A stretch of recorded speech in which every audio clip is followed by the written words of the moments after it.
Am I the a-hole for agreeing to walk my sister down the aisle? When I was 14, my mother died giving birth to my now 20-year-old sister, Elise. My father blamed Elle and started excessively drinking. At 14, I basically became the main caretaker of my 3 siblings. My aunt and a few family friends were able to help out, but the most they could do was bring us groceries and handle inheritance. For the next 4 years, I paid a babysitter for when I was at school and took care of my siblings for the rest of the day. When I graduated high school, I decided against college and immediately took up a part-time job. My dad was almost never in the picture. He fell into a heavy depression and almost died of overdose 3 times.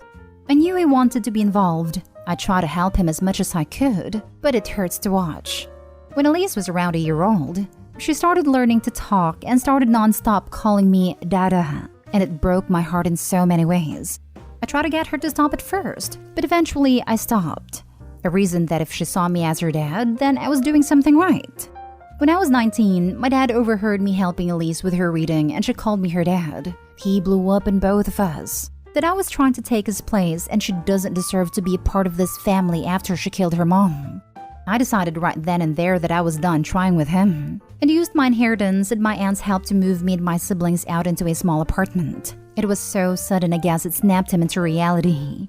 It's been over a decade since then and he's now gotten sober. A few years ago, he decided he wanted to form a bond with Elise. She was hesitant, but agreed. Elise is now engaged and is in the middle of planning her wedding. We've always been very close, so I knew I'd at least give a speech. But when she approached me to ask if I'd be the one to walk her down the aisle, I was overjoyed. I was at a planning dinner last night when I joked that I need a nicer suit now that I'd be on the aisle. Everyone laughed, but my dad just looked confused. He asked what I meant. When Elise cut in and explained that she wanted me to walk her down the aisle, since it felt right because I always walked her to school every day her entire life. Aunt and my other siblings thought it was sweet, but my dad and grandma pulled me aside later to tell me that they understood where Elise was coming from, and they didn't blame her. But I should have rejected the offer because it's traditionally a fatherly role, and I know how hard my dad has been working to be a good father to Elise. I told them I'd think about it. A few days have passed, and my grandma and some family friends have called me every day telling me I'd be the a-hole to take this away from my dad. Now for the top comments. Not the a-hole. Tell your dad and grandma that, traditionally, a man accepts responsibility for their children and doesn't blame them for things out of their control. Traditionally, men don't become alcoholics and force children to become parents. Tell them that, traditionally, it falls on the person whom the bride wants. I forgot to add, Opie, you are an amazing person, and you should definitely walk down your daughter on her special day. Family isn't just biological. It's who you choose. This, print this out and hand it to them. Not stay home. He never was a father to her. They already explained themselves. It's a fatherly role, which he did for her entire life while he was a drunk loser hating her. Not stay home. Where the heck was grandma and these family friends when dad was living at the bottom of the bottle while you raised your sister? It is your sister's day and her decision. She chose you and you should honor her wishes. It's not on you to help whitewash your father's horrible parenting or his emotional mistreatment after your mom died. Exactly. Dad shouldn't get that honor when he blamed an innocent child for something that wasn't her fault. Opie pretty much was the parent from the get-go. Not the least that his father lost his wife, but Opie lost his mother at 14. He stepped the heck up when his father couldn't. He deserves to walk his sister down the aisle, and she deserves to have him walk her. Not stay home. Blaming a child for the death of their mother in childbirth is seriously abusive. The people with their ridiculous opinion that your dad is owed a walk down the aisle took no action to the point where a 19-year-old had to set up a household to keep his siblings safe. That they are getting involved now to protect the interest of the abuser shows they are terrible people. A few years ago, your father decided he wanted to form a bond with your sister? No, that's your call at this point. He doesn't get to just decide he is ready. He was awful her entire childhood, and now his wants are irrelevant. He does not get to have any expectation beyond what your sister is willing to allow. He should be down on his knees thanking her for any chance she is willing to give him. In fact, if you allow a selfish, entitled man to walk your sister down the aisle to be given priority over what your sister wants, you would be the a-hole. Your father may not be drinking, but he is still prioritizing his needs over those of your sister without any concern about her emotional well-being. Her wedding should be a day of joy for her. Her focus should be on starting a new life with someone that she loves, and who loves and respects her. She should not be dreading walking down the aisle on the arm of someone who makes her feel like an unwelcome murderer for years, instead of sharing the moment with someone who loved and supported her. Next story. Am I the a-hole for how I reacted to my niece saying her dream job was to be a trophy wife like me? My niece is 17, so she started thinking about her career/university. Yesterday, the family was asking her if she had decided what she wanted to do with her life. She told them her dream job was the same job as my job. Everyone assumed she meant she wanted to work in marketing because that's what I'm currently doing. My niece said that's not what she wants to do, and she wanted to be a trophy wife. Admittedly, this is a sore spot for me, because a lot of my extended family went from treating me like someone who had worked hard to get to where I currently am, to a glorified trophy wife the second I got married. My parents did call her out for what she said, but my niece said her dad said that's what I was. I got annoyed, and I ended up calling my brother-in-law a prick and telling my niece I didn't think it was a realistic dream for her. My sister is upset with me for what I said to my niece and claims that her husband was only joking. Am I the a-hole? Not the a-hole. Let's face it, your sister is upset because she and her husband got caught bad-mouthing you and are covering their embarrassment by getting mad at you. What they should be doing is apologizing to you for talking crap about you behind your back. As far as what you told your niece and your brother-in-law, it was entirely appropriate. What did your sister expect you to say? That they were correct and what they said was fine? Her husband was not joking. I was just joking is the mating call of the a-hole when they get caught. Yeah, this is a total Darvo situation happening here. 17 is old enough to know when you're being absolutely rude as hell. Not the a-hole. I was thinking this. A little kid just parrots stuff, but a 17-year-old has enough awareness to know trophy wife equals second marriage to a bimbo equals good to look at. Dumb but generally harmless woman. I think a lot of teens don't know what they want, so they see someone who marries up financially as a good idea. But I would think they would say I want to marry a rich guy, not to be a trophy wife. I definitely knew girls in high school who were unashamed to admit that their life goal was to become a trophy wife. Genuinely proud to aim for nothing other than marrying a guy with money for them to spend. I can't imagine being content with being a leech. Not the a-hole, and I would have been sorely tempted to say, "Oh no, honey, you have to be pretty for that." But that would not have been a kind or mature thing to say. That is pretty much what she did say. I don't think that's a realistic dream for you. If niece was in her 20s, I'd say it would be fine to use that as a retort. But since niece is only 17, it is likely just repeating what her parents say that might be a bit too harsh. Next story is titled, Am I the a-hole for calling the police on my brother for taking my car? I, male 16, have a brother, male 28, who still doesn't have a car or job. He lives with me, my mom, and dad. I got my permit, took my driving test, and got my license this year. My brother actually knows how to drive and used to use my mom's car, but after getting into an accident with it, she took his privileges away. Ever since I got my license, he's been begging me to use my car and I always say no.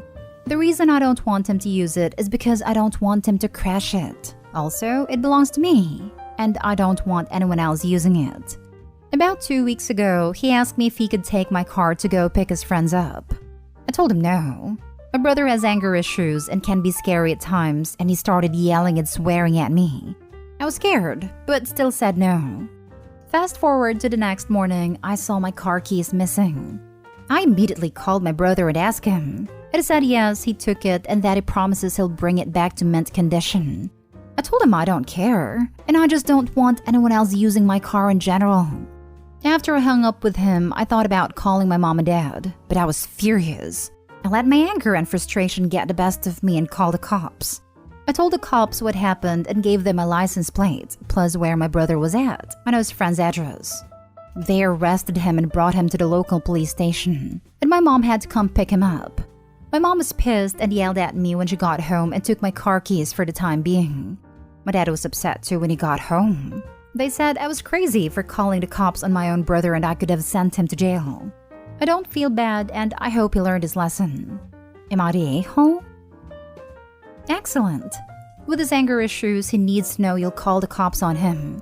You likely just made all of your lives safer from his anger or stealing. You need to save money your parents or brother can't find or know about, so you can get out of there as soon as possible. Not stay home. Not stay home. And bravo, kid. You are a superior boundary setter. Sounds like you need to be that with your family. Well done. No, you wouldn't have sent your brother to jail. He would have done that all to himself by stealing. Surprise, surprise, that's a crime. You're not a-hole and shame on your parents for defending your brother's deplorable, entitled behavior. I'm sorry that your family sucks. They're enablers, aka really bad parents. The man is 28 for heaven's sake. And the mom stopped letting him use her car because the brother wrecked it. So Opie's supposed to just suck it up if that happens to his car? Why? Because it's not his car. That's why the brother wasn't charged. The Opie has no legal standing to charge him with theft. He should have called the car's legal owner, their parents. Something he even admit to but didn't because he was angry. Not stay home. He threatened you and then when that didn't work, he stole from you. And you treated him like a thief who threatened you. You had to do what you had to do to protect yourself and establish your boundaries. How have things been since those 2 weeks? Do you feel threatened by him or your parents? The house felt tense for the first couple of days, but my parents seemed to be letting it go. I still don't have my keys back though, and I'm scared to ask them. My brother only speaks to me when he has to. Like I said, he's kind of scary, so I've been feeling on edge. I don't think he'll do anything though, but he definitely let me have it when he came back home with my mom that day.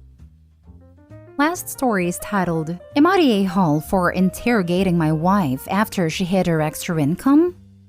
Me, 33, and my wife, 28, are married for 7 years. We have 2 kids, 4 female and 2 female. My wife is a stay-at-home mom after our first daughter, as there were lots of complications with her pregnancy.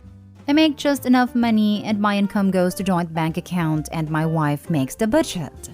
Our house is my wife's grandma's that was built in 80s. So we're redoing it little by little and money is always tight, but we make it work. After our second daughter, my wife doesn't have complications anymore. Even the problems from first pregnancy went away. So we're doing better financially for the past year and has started a college fund for the kids. My wife started a vegetable and fruits farm in our yard and roof and is extremely good at it. She made a lot of money out of it. And to the issue now, a few days ago, I woke up early one morning and saw my wife putting the little one in the stroller and leaving. I tried to call her, but she couldn't hear me. After she left, I opened a tab to see her location, but she left her phone at home and there was no way of contacting her. I saw a message from the bank about a deposit in her account, which I didn't know she had. She came back around 7, which is when I usually wake up. But what struck me wrong was she came in through the back door and told me she was in the backyard. I started asking her why she was lying, and that I saw her leaving the house at 4 in the morning. And what is that extra money she deposited in her account? She denied it, and we had some back and forth, and I was getting late for work, so I left. When I came back, she acted like nothing happened, and I started asking her a question about where she went again. She got angry and told me I'm an a-hole for interrogating her, and she doesn't have to tell me about her whereabouts. I was shocked, as this is the first time I've ever heard her talk like this. Or raised her voice. Even the kids were shocked. I didn't say anything afterwards, and she's still angry and hasn't talked to me. Am I the a-hole for questioning her? Now for the comments. I'm going with not a-hole because if my partner suddenly started acting like that, I'd be suspicious too, and I'd ask for answers. However, I want to suggest something you might not have thought of. As a woman, I was taught to have a separate bank account for my partner, which held emergency funds. This account should be kept secret and the amount should not be disclosed to the partner. This is because historically, a lot of women have stayed in bad, even dangerous, situation because they were financially dependent on their partner. Women have died in situations like this, so many women are taught to have secret emergency funds. If this is the case for your wife, please try to understand that this isn't about you. It doesn't mean she thinks you'd hurt her or leave her, and it doesn't mean she plans on leaving you. But there's a sense of safety and security that comes with knowing you have an escape route, if, God forbid, it's ever needed. Again, I have no idea if that's the case with your wife, but it might be, and in that case, I wouldn't ask any more questions. Just let her have her safety net, even if you don't think she needs one. I was taught the same. My husband was not happy about it until I told him how much I had saved. This account is at least 20 years old now, and we've bought cars, a house, and done renovations from my money. I don't care about the account. I'd be more worried about her taking your kid out at 4 a.m. and not telling you where she is taking the kid. That is a red flag to me. We always discuss our children and where we take them. This is what is really bugging me. Where the hell are you taking a toddler at 4 a.m. when the other parent doesn't know? If my kids wouldn't sleep, I would at least leave a note. Sometimes I would lie about going to a fancy coffee because I wouldn't get their father one, but that is my treat for being up and letting him nap. Honestly, not today, Hall. You were asking legit questions, and she's lying to you. It's not like it's an unfounded accusations. You saw her do it. Yeah, but it looks like she doesn't want to answer. My doubt is, should I have left it at that instead of pushing? No, you don't do what she did to your spouse. If it was nothing, she would have answered. You might want to hire a PI and find out. The fact that she hasn't talked to you in days is even more troubling.